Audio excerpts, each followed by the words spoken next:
This government meeting is brought to you by Eastworks and our local cable subscribers.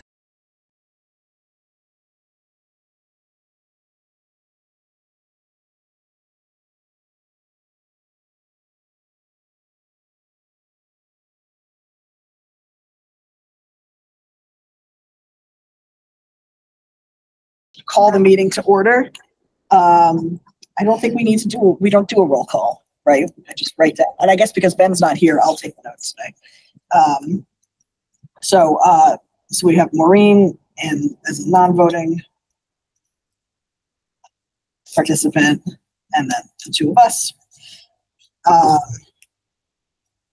Okay, so the first thing I wanted to do is I did set this up. The reason why I wanted to do this in here and make sure that we had the video conferencing available is because I did want to allow for public speak if there was going to be any, because I know one of the things we're talking about today is the MASC policies around student use of technology in schools, which does include the use of cell phones, although it doesn't specifically say that in the policy. And since there's been some chatter about this in town, I just wanted to give folks a chance to speak. So it is 6:09. Pilar is the only person who has jumped in. Pilar, were you hoping to speak during open speak? I was. Okay, then feel free whenever you're ready. All right, great. My name is Pilar Goldstein Day, and I live off of Pleasant Street, Easthampton. And I'm also the communications person for our advisory committee to the special education department for the school district. We call ourselves Can Do for disability opportunities is how we like to frame it. And opportunity is something that is what adaptive technologies, including cell phones, offers our students who need extra accommodation. Hold on. Hold on a sec, Pilar. I'm just going to move you to. Now we can hear you. Okay, great. Okay. I spoke too soon about the tech working. All right, go ahead. Apologies. Do you need me to re-say that, or I lost you right after you said adaptive tech. Okay. So adaptive technology is something that gives our kids, not only with learning disabilities or special needs, but I would say all kids who attend school now, because there's so much that you can do with these technologies, including and especially cell phones. If you Google special education cell phones as adaptive technology, you will get a plethora of articles, many of which I've had to research for my own child for their use as accommodations on their IEP. But the first one that comes up is from the Perkins School for the Blind, which we should be very familiar with, being so close. Another article that I would encourage everyone to read is understood.org. Which is a great resource for kids with special needs in general. But it talks about how cell phones can be used as adaptive tech for improvement of motor skills, organization, people with vision problems, like as was discussed in the Perkins article. And also, there's a lot that you can do with cell phones, including all the apps that you can download depending on your disability or your special need. I don't want to talk too personally about it, but just to say that what is offered in a cell phone can really make a difference for a child who has trouble regulating or who has trouble making sure their homework is done on time or that they know what their homework is at all. And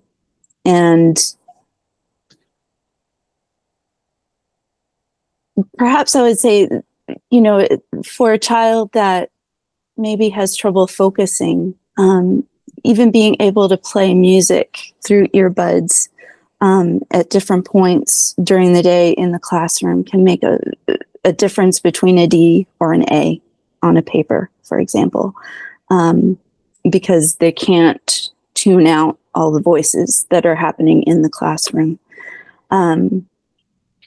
So before any decisions are made on how disruptive technology is in the classroom, I would definitely encourage the committee to look at just how much it can help a student and how those helpful apps and exercises can also be translated for a regular student in the classroom to improve their work. Thank you very much. Thank you. All right, so I did these in roughly alphabetical order. I think it came out, yes, it did come out to be alphabetical. So we're going to start, so just so that the public is aware of where these policies are coming from. These are all policies that are written by the Mass Association for School Committees. And we essentially, what we have to do on the policy subcommittee is go through each of these policies and look at what we currently have on the books and make sure that they are more or less aligned with each other. That's mostly Maureen who helps us figure out how aligned they are with each other. And then if they're not aligned, we have to sort of figure out a way to integrate them into our current practices. And sometimes if we're really altering the language, we do have to involve a legal counsel as well. So just so that everybody kind of understands a little bit about what we're doing here. And then also, I think one of the things that gets lost sometimes in the public in these types of conversations is the difference between policy and practice. So the policy is like what's written down and kind of the expectation that is that everybody in the district is supposed to adhere to. And then the practice, we generally leave to the building administrators and the teachers. So we on the policy subcommittee, we set the policy, and then we have the principals and the other administrators come up with the practices and adapt that policy to what works best in their building. Does that sound accurate, Maureen? Yes, that's correct. Yes. And so I always think it's important because I think this is like a part of our civics education that gets really, really like kind of granular, and a lot of people kind of miss this part. So we're going to go through. What I'm going to do is, if folks want to go on to the on our website in the Agenda Center, I've put the whole packet up that we all have here, so you can see the original policy and the policy that MASC is proposing. So the first one is just use of technology in instruction. And this is a proposed update that actually, if you look at our current policy, our current policy is actually more, it goes into more detail, and I like it better. So what I would propose is if we can just add, because if you look where it says purpose, and then underneath is availability, if we can just add that text from availability down to the new one, I don't see why there would be a problem with that, but we might need to run it by Russ. So I think that's probably what we did the last time this was passed, but I wasn't there then, so I don't know. Yes. So this is just about using digital devices, whether personal or school-owned, is a privilege. Basically saying that digital devices, software, networks should be used for educational purposes and activities, that people are going to be keeping their personal information private, such as their passwords and phone numbers, mailing addresses. There's also like a line in here about acknowledging others for their ideas and work. So we cover a little bit of plagiarism as well. So I just encourage everybody to read this, because this is one of the places where our current cell phone policies are derived from. But I would be happy with leaving it as is. So how do you feel about that? Anybody? Do you need a copy of that? Yeah. Oh yeah, you're still trying to find it. Oh, you read off mine. Yeah. So that's this is the new one that MASC proposed. Yeah. This is ours, and you'll see that here where it says availability. This is all stuff that we've added. Yes. Okay. So what I would recommend doing is that we just go here and then. exactly. Yeah. It's pretty much exactly the Yeah. same. Okay. Yes. But if people want to sort of see what our district level policy is around student technology use in schools, this is where you would look for that.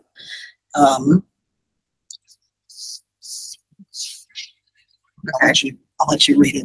I'm getting there. I'm a pretty fast reader there. Okay, so that's very broad. Yes, exactly, which is why I want to keep our language in at the bottom. Yes. Yes. Which is why I don't think that'll be a problem because it was in there to begin with. So.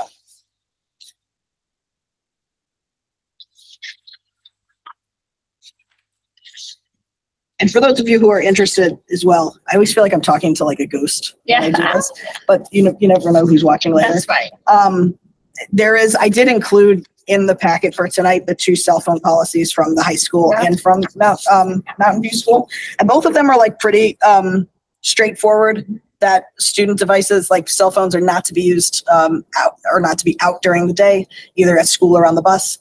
And for Mountain View School, they're to be kept in their lockers or backpacks, and in the high school, they're to be kept put away, except they're allowed to have them at lunch, I believe. Yes. And from what I have heard, there was one administrator who did reach out and said that this policy works pretty well in their building. So, as far as I'm concerned, if the administrators want to make adjustments, they're free to do that. But these 2 policies are in compliance with the other ones that MASC has proposed. And that would allow for like reasonable accommodations to be made for kids who need to use them for all sorts of other things. And which is usually included in their IEP. Yes, or their 504 plan. Or their 504 plan, yes. Okay, so we should get a motion. I propose a motion to adopt the proposed MASC policy IJNDB, and then to attach to it our current policy from the second paragraph down. That's it. All right. Do I have a second? And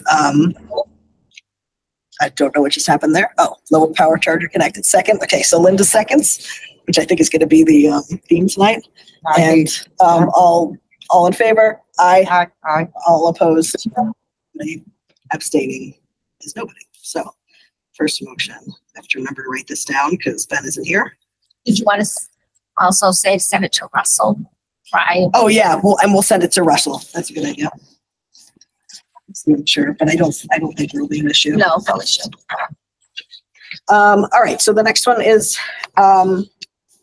IJNDC, which is acceptable use of digital resources. Now, if you look at the current policy, and this is where I got a little bit confused because the current policy is about the district webpage, and then the one that MASC sent out is about more like acceptable use. And so I don't know if this is something. That's a conflict. I wonder if that's labeled right. That's what I was wondering. Is like, are they maybe not? And I was trying to find the one that matched, and I couldn't find it easily. That's what I mean. It's not in there. So what I was wondering is if we could ask. Hold on that and double check. Yeah. Why don't we table that one and then double check it? Yeah. Okay.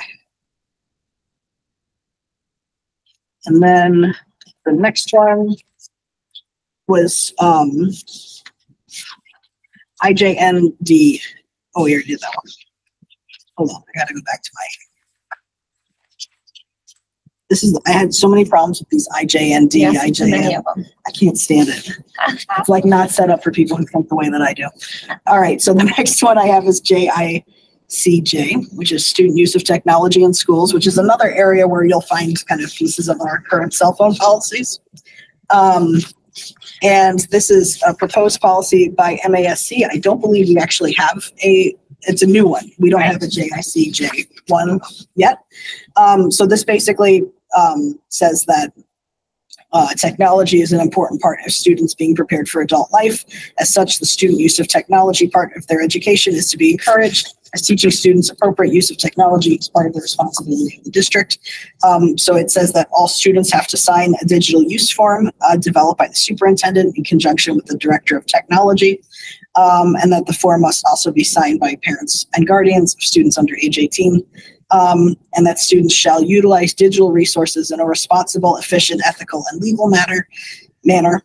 Students are required to abide by the district code of conduct in their use, both on and offline, of district digital resources, which should be regarded as an extension of the classroom, which I believe that applies more to like Google Docs and the school Chromebooks. I don't know if our district sends Chromebooks home, but They do. they do. You do. You knew. I do. Yep. I have a younger kid, so. Yep. And also that students are reminded that there's no expectation of privacy in the use of district digital resources, and failure to abide by district policies will be met with consequences. So I'm fine with this as proposed. Yes. I think this is pretty much in line with everything else. It does make me. No, because the availability, I wondered if these two were kind of the same, but they're not. They're slightly different. So I think it's okay to be repetitive. So that one we can just move to add as is. So I am moving to adopt the MASC policy JICJ, student use of technology in schools. And is there a second? I second. All right. And all those in favor? Aye. Aye. All those opposed? None. And no abstaining. Perfect. All right. So the next one is KDC, which is community use of digital resources. I can find the one time I didn't want it to print out. I had to correct.